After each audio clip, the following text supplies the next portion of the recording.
Hello! In this video I will show you how to change search engine into custom one on SONY Xperia 1 Mark VII.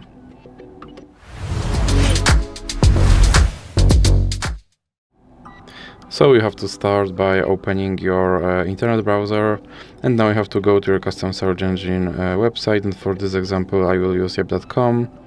And now you have to search something using your custom search engine.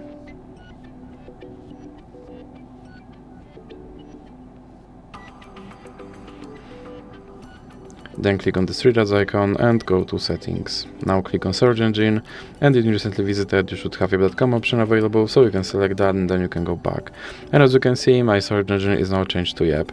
So that's it for this video. If you liked it, please remember to leave like and subscribe.